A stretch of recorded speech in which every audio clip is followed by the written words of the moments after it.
Hello everyone and welcome back to the Business Caselette, where we take a look at little bits of business to try to leave our sessions a little more understanding about the business that surrounds us. Today's Business Caselette is going to kick off with a question. Is it cheaper for a firm to acquire new customers or keep existing customers? To find out, keep watching. Just kidding. The answer is it's much cheaper to keep existing customers happy than to acquire new ones. This is a perfect segue. This is why it's critical for a modern business to track performance. Previously, marketing would measure their performance based on the amount of revenue they generated in a specific period. Today, organizations also want to know the financial impact that a single customer has on the bottom line. This measure is the metric customer lifetime value. Customer lifetime value is a single number that represents the monetary value that one single customer will provide to a company, discounted to today's dollars, meaning adjusted for inflation, time value of money, and all that jazz. Customer lifetime value was first defined in the 1980s.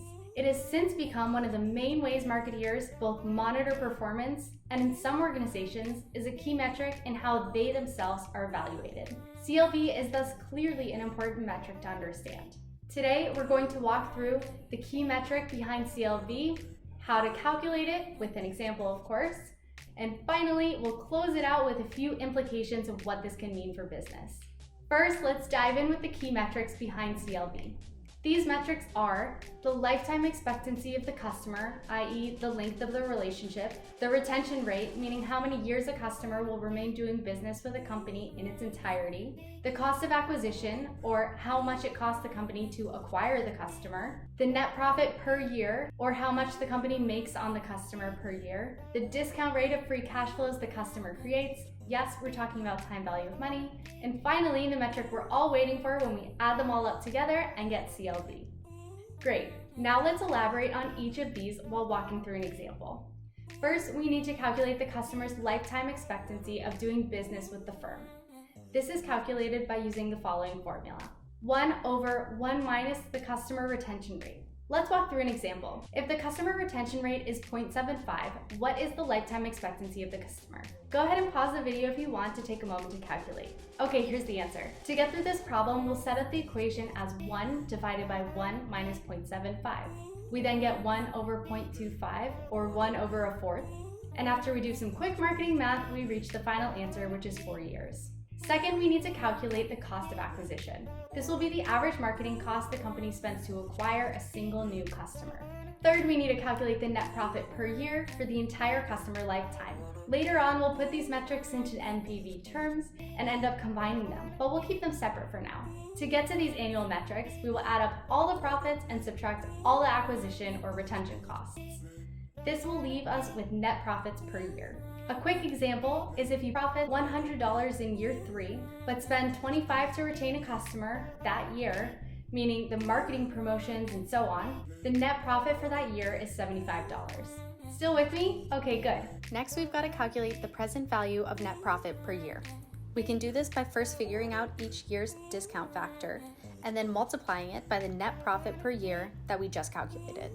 The formula for the discount factor is 1 divided by 1 plus the discount rate, all to the power of t, where t is the number of years the customer remains doing business with the company. Let's pick up where we left off in our previous example. If the discount rate is 12% and we want to calculate the discounted value in year 3, we first find the discount factor for that year and then multiply it by the net profits, which is $75. From our discount factor formula, we get 1 over 1 plus 0.12 all to the power of 3, or 0.712. We then multiply our year 3 net profits of $75 by our discount factor of 0.712 to reach a present value of year 3's net profit of $53. Be sure to calculate this present value for the entire customer lifetime expectancy. Remember, in our case, this is 4 years. You then add up all the present values to get a net present value of the CLV.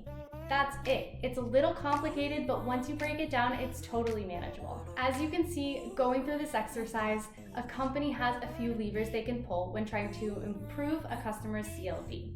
such as creating a loyalty program, improving customer service, improving retention marketing, and building out a greater capacity to upsell customers. This concept is going to be really important in marketing and specifically in understanding the business of loyalty. In the next few weeks, here at the Business Caselette, we will examine business loyalty programs in travel, retail, and restaurants. So be sure to stick around, throw a like and subscribe down below so you never miss a beat, and I'll see you in the next one.